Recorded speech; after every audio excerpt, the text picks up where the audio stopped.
और इस वक्त की सबसे बड़ी खबर आ चुकी है। गृह मंत्रालय ने जारी किए दिशा निर्देश। जी हाँ, 1 दिसंबर से क्या खुलेगा और क्या बंद रहेगा, पूरी जानकारी मैं आपको देने वाला हूँ। और राज्यों में लॉकडाउन लगाने को लेकर बहुत ही बड़ी खबर है, जो कि हर भारतीय के लिए जानना जरूरी है।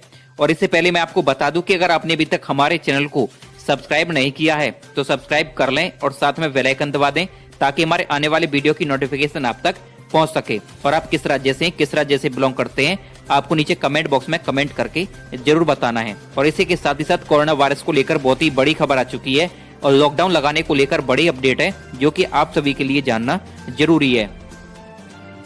तो चलिए दोस्तों, पहली बड़ी अपडेट की बात करते हैं। भारत में कोरोना का कहर जारी है और बीते 24 घंटे में मिले 44,000 के करीब नए केस। अब तक 1,34,699 मरीजों ने दम तोड़ा है। भारत में कोरोना का कहर लगातार जारी है और देश में बीते 24 घंटे में 44,376 नए मामले सामने आए हैं। और इसके साथ ही भारत में कोरोना से संक्रमित होने वालों का आंकड़ा 92 लाख के पार पहुंच गया है और देश में अब कोरोना के मामले बढ़कर 92,22,217 पर पहुंच चुके हैं। और वहीं पर स्वास्थ्य मंत्रालय के मुताबिक देश में बीते 24 घंटे में 481 लोगों की कोरोना संक्रमण से मौत हो गई है। और इसके साथ ही भारत का कोविड-19 के संक्रमण से मरने वालों की कुल संख्या 1,34,699 पर पहुंच चुकी है। और इसके साथ ही राहत की बात तो यह है कि देश में कोरोना संक्रमित मरीज तेजी से ठीक हो रहे हैं। और स्वास्थ्य मंत्रालय के मुताबिक कोरोना के कुल 92,22,217 संक्रमितों में से 86,42,771 लोग ठीक हो चुके हैं, जबकि 4,44,746 केस अभी भी एक्टिव हैं।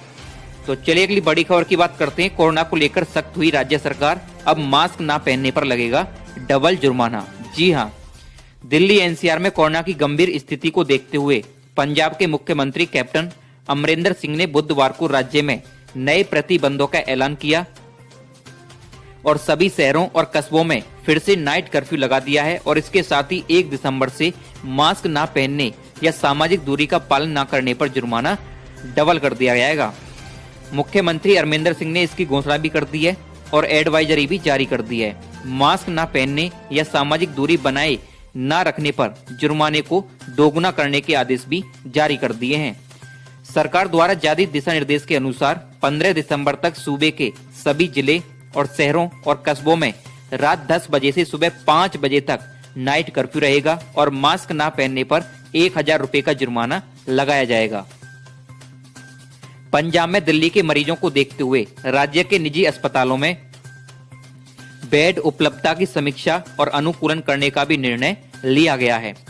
मुख्यमंत्री ने मुख्य सचिव वीनी महाजन को संबंधित विभागों के साथ काम करने के लिए कहा है, ताकि कोरोना के लिए अधिक निजी अस्पतालों की मदद ली जा सके। आपको बता दें कि पंजाब के राज्यपाल वीके सिंह, बदनौर के प्रमुख सचिव जेएम बालागुरमन दूसरी बार कोरोना पॉजिटिव पाए गए और अब यह 14 दिन के लिए क्वारंटाइन में चले गए हैं। और इसके अलावा राजभवन में तैनात 5 सुरक्षा गार्ड की रिपोर्ट भी कोरोना पॉजिटिव आई है। और इससे पहले 9 अगस्त को बाला गुरुगन की रिपोर्ट कोरोना पॉजिटिव आई थी। और पंजाब में इलाज के लिए दिल्ली में मरीजों की आमद के मद्देनजर राज्य के निजी अस्पतालों में बेड की उपलब्धता की समीक्षा करने का भी निर्णय लिया गया है। मुख्यमंत्री ने मुख्य सचिव विन्नी महाजन को संबंधित विभागों के साथ मिलकर काम करने को कहा गया है। तो चलिए अगली बड़ी खबर की बात करते हैं। गृह मंत्रालय ने जारी किए दिशा निर्देश, राज्य को लॉकडाउन के लिए लेनी होगी अनुमति। जी हाँ, कोरोना संक्रमण के बढ़ते मामलों के बीच गृह मंत्रालय ने बुधवार को निगरानी, नियंत्रण और सावधानी के लिए नए दिशा निर्देश जारी किए हैं। इसके मुताबिक राज्य और केंद्र शासित प्रदेशों द्वारा संक्रमण की रोकथाम के कड़े उपाय करना, विभिन्न गतिविधियों पर एसओपी जारी करने और भीड़ को नियंत्रण रखना अनिवार्य होगा।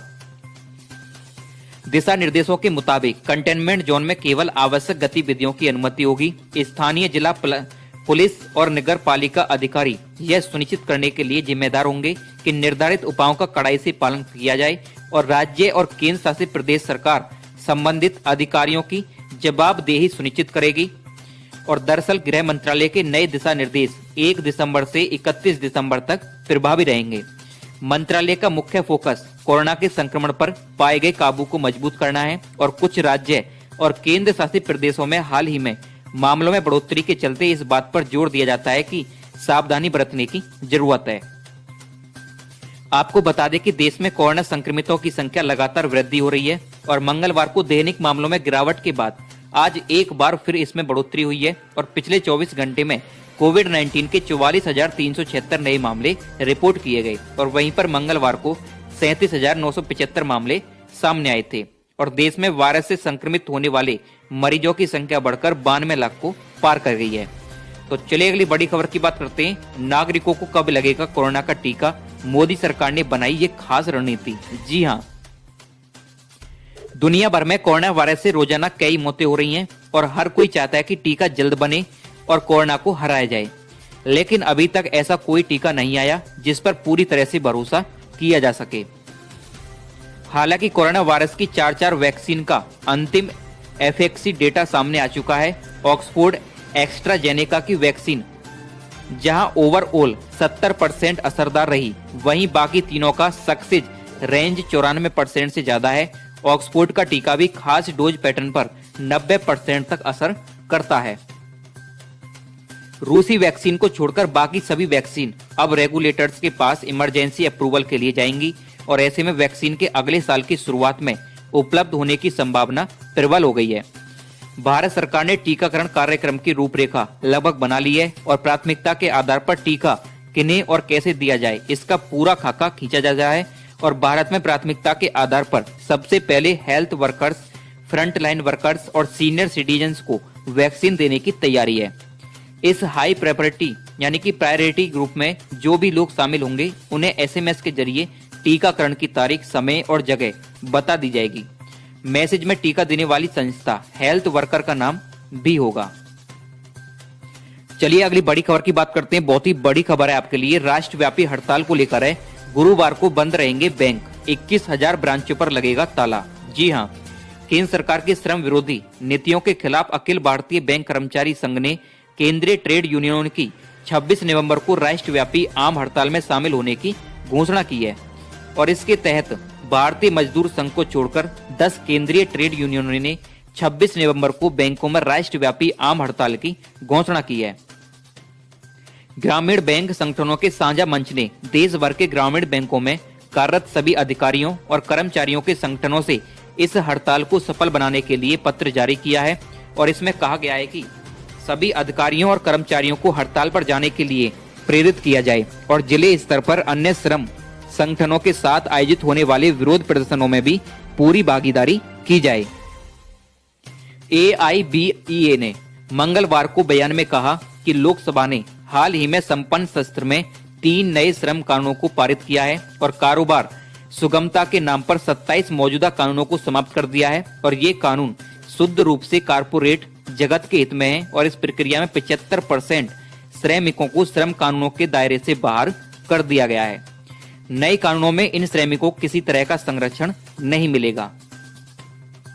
इसी दौरान देश भर में कार्यरत करोड़ों श्रमिकों और कर्मचारियों का प्रतिनिधित्व करने वाले प्रमुख 10 श्रम संघों के साझा मंच की केंद्र सरकार की कथित जन विरोधी और किसान विरोधी और राष्ट्र विरोधी नीतियों के खिलाफ बुलाई गई देशव्यापी हड़ताल में बैंकिंग उद्योग भी शामिल होगा। आपको बता दें कि मौजूदा समय में सभी राज्यों में एक या अधिक ग्रामीण बैंक हैं जिनकी कुल संख्या 43 है। लगभग 21,000 शाखाओं, 1 लाख अधिकारी और सभी प्रकार के कर्मचारी काम कर रहे हैं, जिसमें से दैनिक और अंशकालिक कर्मचारियों को भी बड़ी संख्या है। गौरतलब है कि AIBEA भारतीय स्टेट बैंक और इंडियन ओवरसीज बैंक को छोड़कर ज्यादातर बैंकों का प्रतिनिधित्व करता है और इसके सदस्यों में विभिन्न सार्वजनिक और पुराने निजी क्षेत्र के बैंकों और कुछ विदेशी बैंकों के 4 लाख कर्मचारी हैं। और बयान में यह कहा गया है कि महाराष्ट्र में सार्वजनिक क्षेत्रों के बैंकों, पुरानी पीढ़ी के निजी क्षेत्रों के बैंकों, क्षेत्रीय ग्रामीण बैंकों और विदेशी बैंकों के करीब 30,000 कर्मचारी हड़ताल में शामिल होंगे। तो चलिए अगली बड़ी खबर की बात करते हैं। दिल्ली कूच की तैयारी में पंजाब के 2 लाख किसान। जी हां, हरियाणा ने सभी सीमाएं सील की, भारी पुलिस बल तैनात। 3 कृषि कानूनों और बिजली संशोधन बिल 2020 और पराली जलाने वाले किसानों पर 1 करोड़ रुपए जुर्माने के प्रावधान के खिलाफ पंजाब के किसान संगठनों ने 26 और 27 नवंबर को दिल्ली चलो आंदोलन की सभी तैयारियां पूरी कर ली हैं। और इसी बीच किसान संगठनों ने आरोप लगाया कि दिल्ली के लिए रवाना की गई राशन से लदी 40 ट्रॉलियों को हरियाणा सरकार ने बॉर्डर पर रोक लिया है। तो चलिए अगली बड़ी खबर की बात करते हैं। लॉकडाउन की दिशा में आगे बढ़ रहा है भारत। देश के कई शहरों में लगा नाइट कर्फ्यू। जी हां, भारत में कोरोना के संक्रमण ने फिर रफ्तार पकड़ ली है और कुछ रिपोर्ट्स का भी दावा है कि ठंड के दिनों में संक्रमित मरीजों की संख्या में इजाफा हो सकता है। और राष्ट्रीय राजधानी दिल्ली में तो बीते कई दिनों से लगातार इसके मामले बढ़ते जा रहे हैं और कई राज्यों ने अपने बड़े बड़े शहरों में नाइट कर्फ्यू लगाने की भी घोषणा कर दी है। मध्य प्रदेश के इंदौर, गुजरात के सूरत और राजकोट में 21 नवंबर की रात से नाइट कर्फ्यू लगा दिया है। इंदौर में लोग रात 10 बजे से लेकर सुबह 6 बजे तक अपने घरों से बाहर नहीं निकल सकते हैं और इसके साथ ही गुजरात के दोनों शहरों में इसकी समय सीमा रात 9 बजे से लेकर सुबह 6 बजे तक रखी गई है। हालांकि नाइट कर्फ्यू के दौरान फैक्ट्री में काम करने वाले मजदूरों और आवश्यक सेवा में शामिल लोगों को छूट दे दी गई है और इसी के साथ राजस्थान के 8 शहरों में नाइट कर्फ्यू लगा दिया है और मास्क नहीं लगाने पर 500 रुपए का जुर्माना आपको देने पड़ेगा। तो दोस्तों ये थी आज की बड़ी अपडेट। वीडियो को लाइक कर दीजिए, चैनल को सब्सक्राइब करिए ताकि हमारे आने वाली वीडियो की नोटिफिकेशन आप तक सबसे पहले पहुंचे।